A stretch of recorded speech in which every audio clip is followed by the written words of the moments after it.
الحمدللہ رب العالمین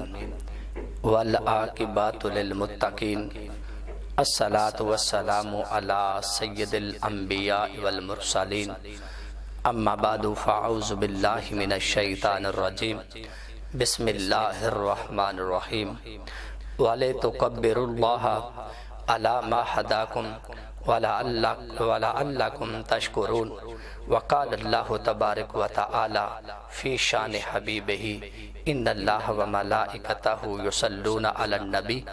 یا ایہا الذین آمنوا صلوا علیہ وسلموا تسلیما اللہم صلی علی محمد وعلی آل محمد کما صلیت علی ابراہیم وعلی آل ابراہیم انکا حمید مجید۔ سامعین محترم، میں قاری رمضان علی نقشبندی نیوز اپڈیٹ چینل پر آپ سے عید الفطر کے حوالے سے مخاطب ہوں۔ آج میں انشاءاللہ آپ کے سامنے عید الفطر کی چند معروضات آپ کے سامنے رکھوں گا جو آپ صلی اللہ علیہ وآلہ وسلم نے بیان فرمائی۔ میرے بھائیو، عید الفطر کا دن اللہ تبارک و تعالیٰ نے ارشاد فرمایا کہ پہلے تم گنتی پوری کرو اور پھر اللہ کی بڑائی بیان کرو۔ وَلِتُكَبِّرُوا اللَّهَ عَلَى مَا هَدَاكُمْ وَلَعَلَّكُمْ تَشْكُرُونَ، تاکہ تم ہدایت پا جاؤ اور اس کا شکریہ ادا کرو۔ میرے بھائیو بزرگو، اللہ تبارک و تعالیٰ کا کروڑ مرتبہ شکر ہے جس نے ہم سب کو ماہ رمضان کے روزے رکھنے اور اس کی رات کی تراویح پڑھنے کی توفیق عطا فرمائی۔ اس خالق کا اب شکریہ ادا کرنے کا وہ وقت آ چکا ہے جس پر ایک مزدور کو اس کی مزدوری کا پھل دیا جاتا ہے۔ حضرت وہب بن منبہ رضی اللہ تعالی عنہ بیان فرماتے ہیں، میرے آقا علیہ الصلوۃ والسلام نے ارشاد فرمایا، یہ عید الفطر کا دن بخشش کا دن ہے، یہ مغفرت کا دن ہے، یہ شادمانی کا دن ہے، اور یہ وہ دن ہے جس پر ایک بندہ مومن کے لیے خوشخبری دی جاتی ہے جو اللہ تبارک و تعالی اپنے حبیب پیغمبر صلی اللہ علیہ وسلم کی زبان مبارک سے جو ہے وہ ارشاد فرماتے ہیں، الصوم لی وانا اجزی بہ، روزہ میرے لیے ہے اور میں ہی اس کا بدلہ۔ آپ فرماتے ہیں جب عید الفطر والے دن لوگ جو ہے عیدگاہ کے اندر جاتے ہیں اور اللہ تبارک و تعالی اپنے فرشتوں سے مخاطب ہو کر فرماتے ہیں، اے میرے فرشتوں، میرے اس غلام، اس مزدور کی مزدوری کا کیا اجر ہونا چاہیے جو سارا مہینہ محنت کرتا ہے، مشقت کرتا ہے،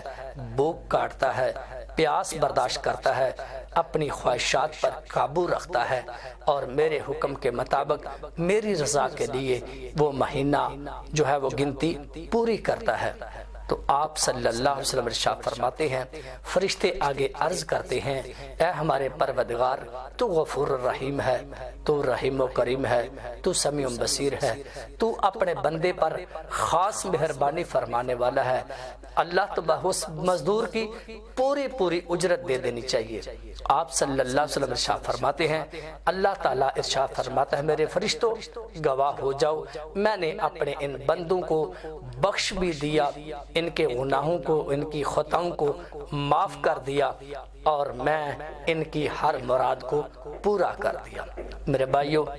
عید الفطر کا دن اللہ تبارک و تعالیٰ کی بڑائی بیان کرنے کا دن ہے۔ آؤ اس کے حوالے سے چند معروضات آپ کے سامنے رکھوں۔ میرے بھائیو، عید الفطر پڑھنے کے لیے سب سے پہلے جو عمل ہے وہ یہ ہے کہ اپنے گھر سے جب چلیں تو صدقہ فطر ادا کر کے چلیں۔ نماز پڑھنے سے پہلے صدقہ فطر جو ہے یہ غریبوں کو، مسکینوں کو، یتیموں کو، بیواؤں کو، یا بالفرض مال رفع عامہ کا کوئی کام ہو رہا ہو، مثلا کوئی مدرسہ بن رہا ہو، کوئی کنواں لگ رہا ہو، کوئی راستے میں کوئی درخت لگ رہا ہو، کوئی راستہ بن رہا ہو، تو وہاں بھی آپ اس صدقہ فطر کو ادا کر سکتے ہیں۔ لیکن بہترین عمل یہ ہے کہ کسی غریب، مسکین، یتیم کو یہ صدقہ فطر دیا جائے تاکہ وہ بھی مسلمانوں کی خوشیوں میں برابر کا شریک ہو سکے۔ میرے بھائیوں بزرگوں، صدقہ فطر جو ہے یہ ایک مرد کے لیے، ایک جان کے لیے، ایک سیاہ جو، ایک سیاہ گندم، ایک سیاہ کھجور یا کشمش وغیرہ وغیرہ اجناس کے حوالے سے، اگر اجناس ایک سیاہ سے مراد یہ ہے کہ 2.25 کلو، 2.25 سیر گندم اس کی قیمت، 2.25 سیر جو اس کی قیمت، 2.25 سیر کشمش اس کی قیمت، 2.25 سیر کھجور اس کی قیمت، یہ ادا کرنی ہے۔ اب آپ اندازہ فرمائیں ملک پاکستان کی حکومت کی طرف سے جو صدقہ فطر کا اعلان کیا گیا وہ ہے 100 روپیہ تقریباً۔ تو 100 روپیہ جو ہے یہ ایک فرد کے لیے گھر میں سے جو ہے یہ ادا کرنا ہے۔ اس پر کوئی شرط نہیں ہے کہ آپ گھر میں کتنے افراد ہو، جتنے افراد ہیں اتنے 100 ادا کرنا ہے، یا اتنے 2.25 سیر جو ہے وہ اجناس جو ہے وہ ادا کرنی ہے۔ یہ ہے صدقہ فطر۔ تو بہتر اور افضل ترین عمل یہ ہے کہ جماعت سے پہلے عید الفطر کی نماز پڑھنے سے پہلے جو ہے یہ صدقہ فطر ادا کر دیا جائے۔ اگر بالفرض مال باعث مجبوری نہ ادا کر سکے تو پاس رکھا ہو تو بعد میں کسی کو دے دیا جائے، لیکن بہترین یہ ہے کہ نماز سے پہلے ادا کیا جائے۔ اور اس کے علاوہ جب آپ گھر سے چلیں عید الفطر کی نماز ادا کرنے کے لیے، عیدگاہ میں پہنچنے کے لیے، تو ایک راستے سے جائیں اور دوسرے راستے سے واپس آئیں۔ تو جس راستے سے آپ نے چل کر جانا ہے تو اپنی زبان حال سے آپ تکبیرات کو بلند آواز سے پڑھتے جائیں، اللہ اکبر اللہ اکبر، لا الہ الا اللہ واللہ اکبر، اللہ اکبر اللہ اکبر وللہ الحمد۔ یہ وہ تکبیرات ہیں جس کو ادا کرنا ہے، اور جتنا کثرت سے پڑھا جا سکے اتنا کثرت سے پڑھتے جائیں اور بلند آواز سے پڑھتے جائیں۔ میرے آقا علیہ الصلوۃ والسلام ارشاد فرماتے ہیں جب ایک راستے سے تم یہ پڑھتے ہوئے جاؤ گے اور جب واپسی پر عید کی نماز پڑھ چکو تو راستہ بدل کر آؤ، تاکہ راستے میں در و دیوار جو ہیں جو آپ کی آواز سنیں گی، جو راستے میں پتھر کانٹے آپ کی آواز سنیں گے،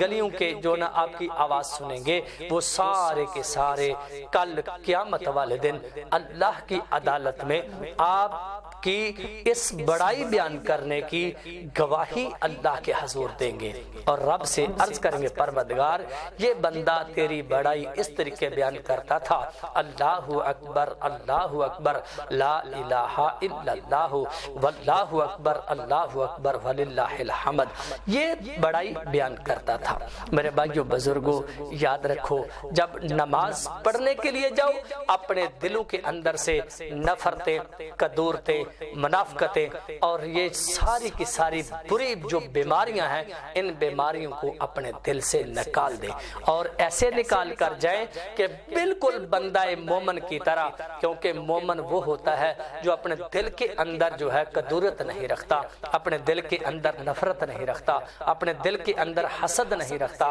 اپنے دل کے اندر منافقت نہیں رکھتا۔ بندہ مومن زبان اس کی جو ہے وہ جو حال پہ ہوتا ہے وہی اس کے اندر باطن پہ ہوتا ہے۔ اس لیے یہ دن بڑی عظمت والا، بڑی بزرگی والا، بڑی رحمت والا دن ہے، اور اس دن کے حوالے سے آپ کے سامنے جو میں بات عرض کر رہا ہوں یہ دن جو ہے اللہ کی بڑائی بیان کرنے کا دن ہے۔ یہ دن کھیل کود کا دن نہیں ہے، یہ دن کھیل تماشے کا دن نہیں ہے۔ اکثر لوگ لاپرواہی میں یہ سمجھتے ہیں کہ روزے بس ختم ہو گئے ہیں، اب ساری پابندیاں ہم سے اٹھ گئی ہیں۔ نہیں، اصل حقیقت حال یہ ہے کہ اسلام کے اندر، اسلام کی حدوں کے اندر رہتے ہوئے انسان کو زندگی بسر کرنی چاہیے۔ جیسے پورا مہینہ ماہ رمضان کا اللہ کا حکم مانتے ہوئے، نبی کے فرمان پر چلتے ہوئے، دین اسلام کے حکام پر عمل کرتے ہوئے جیسے دن رات بسر کیے کہ روزہ رکھا اور آنکھوں کا بھی روزہ تھا، کانوں کا بھی روزہ تھا، زبان کا بھی روزہ تھا، ہاتھوں پاؤں کا بھی روزہ تھا، تو اسی طریقے جو ہے اگلے 11 مہینے جو ہے وہ اسی طریقے بسر کرنے ہیں۔ اللہ تعالیٰ سے دعا ہے اللہ تبارک و تعالیٰ ہم سب کو اپنے نبی صلی اللہ علیہ وسلم وسلم کے طریقے کے مطابق زندگی بسر کرنے کی توفیق عطا فرمائے، آمین۔ وآخر دعوانا ان الحمدللہ رب العالمین۔